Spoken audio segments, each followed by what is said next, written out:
qui n'a xamné que modi Ardo Gningue Ardo nak déclaré nañ ko officiellement en fuite un avis de recherche lancé nañ ko pour daal di xool fan la daal di nekk pour mu daal di wala mën a wiisi li nga xamné que modi yoon ak wàllu yoonal la donc nak ni ki madi la ko daal di convoqué woon par la division spéciale de la cybersécurité. L'activiste Ardo Gningue ne s'est pas présenté aux enquêteurs selon le journal Libération.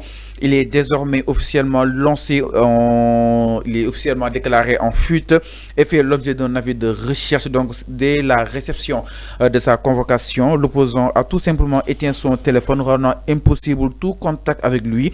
Une stratégie est différente de celle adoptée par Badara Gadiaga, également visée par une enquête, mais qui s'est présentée à la DC avant d'être placé en garde à vue. Alors, Arfan, donc ki nga xam ne que moo di Ardo waroon nañ ko daal déglu si li nga xam ni itam bindoon na ko exactement sur sa page Facebook doon daal le leader de Pastef Ousmane Sonko que ni dafay fréquenter ay lieux yoo xam ni jarul ma si egg si salon de Sweet Beauty. Donc pour mémoire ki nga xam ne que moo di Ardo arrêté woon nañ ko ni ki le 10 mars dernier ñu daanoon ko 2 ans sursis ak amende bu daa toll si 200 000 francs. Aujourd'hui nous koy seet carrément il a été déclaré officiellement en fuite. Enfin naka na ko daal di jàppatee bu fekkee yow jege ñaale Ardo Gningue man je parle pour famille am sa famille ay jege ñaale am nañ ko conseillé mu dem rendre devant la justice. Il est en train d'aggraver les choses. Ah bon? Bien sûr.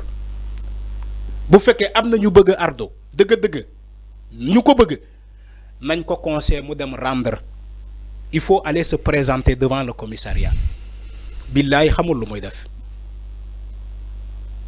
Il est en train de jouer avec sa propre vie. C'est très grave ce qu'il fait. Je ne sais pas si la convocation elle est réelle. Parce qu'elle est réelle. D'accord. Si la convocation est réelle, si la convocation est réelle, le fait d'éteindre ses téléphones et de prendre la fuite, c'est pas la solution. D'accord. Vous faites qu'il a réussi à fuir. Au Sénégal, on verra. Dans ce cas, la justice est obligée de décerner un mandat d'arrêt international contre lui. Un mandat d'arrêt international. Vous faites qu'il a fait téléphone, vous parlez nek Sénégal. La justice va décerner un mandat d'amener par force. Un mandat d'amener. Et un mandat d'amener, si vous le décerner, fépp fu ñu la fekk bu ñu la jàppee dañ lay yóbbu directement mandat de dépôt. Kaso, directement. Parce que c'est une défiance. Tu as défié la justice. Tu as défié l'autorité judiciaire. Tu as défié l'officier de police judiciaire.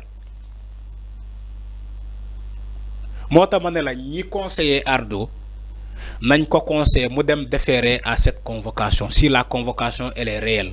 Elle est réelle, à fond. Et le fait d'éteindre son téléphone, ce n'est pas la solution. Il joue avec le feu, il ne sait pas ce qu'il fait. Parce que Khaled Bondaoula, c'est un gosse de rien du tout. Arrête ce genre de valeur. Non, si. Non, arrête ce genre de valeur. Non, Rewande la. Wax li ngay wax ba paré nga fay sa téléphone. Légui lu tax nga fay sa téléphone? Yo kay waro fa il faut assumer. Gis nga lepp lu ngay def. Il faut assumer. Nel mal la. Mom néna nim waxé ak nim interpréter ci non mom mo wax pour nit ñi interpréter ko noonu. Fi ku fi bëgg bind lu leer. Di nga bind lu leer avec des mots simples. Ken du ko interpréter lenen. Hey, man suma bind man chaque jour ma bind ci sama page X, sama compte X ak sama page Facebook. Dama né j'écris avec des mots simples pour sénégalais bi may lire mo xam lan la bëgg wax. Comme ça du ko mëna interpréter li. Quand je dis que Macky Sall sumay bind par exemple mané Macky Sall doit rendre compte, doit venir rendre compte, j'écris avec des mots simples. Sumay bind dinaan fallu kañu agn wala viens manger. Par exemple, j'écris avec sujet verbe complément. Fallou, viens manger. Je t'attends pour le dîner, je t'attends pour le quai. Comme ça, comme il lit, day xamni Arfan li la wax. Point. Mais Ardo yow li nga bind. C'était flagrant. Mais des fois, la pensée peut. Je n'ai pas choisi un leader qui. Mais Fallou, lolu jarul interprétation. Les mots sont clairs. li nga bind nii dafa leer nañ.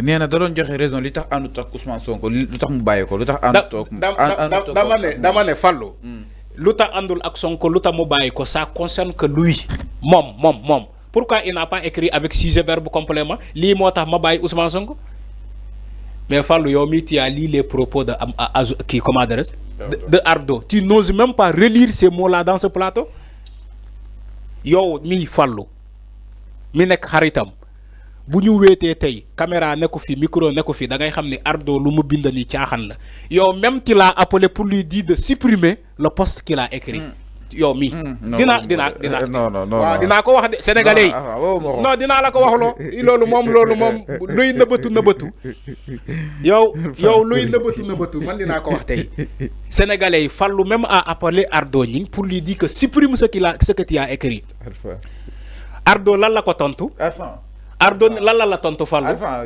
j'ai appelé personne. Ardo ne la Fallou duma ko supprimer parce que waa Pastef dañ ko capturer déjà. Enfin, j'ai appelé personne. Non si loolu moo am. Non, j'ai appelé personne. Arrêtez li ngay def. Ces avocats l'ont dit même de supprimer le poste. Bàyyi li ngay def Arfan bàyyi li ngay def. Donc loolu moo am. Bàyyi li ngay def. Jarul muy fay téléphone ñu koy masawu baax. Jarul muy fay téléphone am. Il faut aller déférer à la convocation. C'est simple que ça. Ok, Massa bu baax encore une fois Ardo donc demal wuyu ji rek suñu yàlla baax na yoon ak wàllu gënal vu que ni jeune moom ak nu mën a demee bientôt di nga ko wuyu ji donc l'essentiel mooy ngeen wuyu ji rek yàlla baax na incha allah. Plus que muy retarder la convocation. muy retarder di wuyu ji. Ça se complique pour lui. Il n'a pas compris. alors mi ngi noonu. yoon dafa am lu muy doxee. yow yaa ngi retardé convocation bi parce que da ngay fay sa téléphone di daw da ngaa daw mais loolu au fur et à mesure ñuy dem ça se complique pour toi. Il sait pas ce qu'il est en train de faire.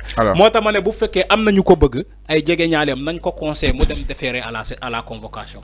alors mi ngi noonu exactement par rapport ak li nga xam ne que moo di justement Ardo Gning jëm si wàllu wunu mel donc nag jamono ji lancé nañ ko benn que li nga xam ne que moo di avis de recherche fépp mu mën a nekk rek wala képp ku ko gis amaan na ni war na ko daal di mën a présenter yoon ak wàllu gënal alors ñu daal di ñëw suñu ponk mujj suñu waxtaan exactement.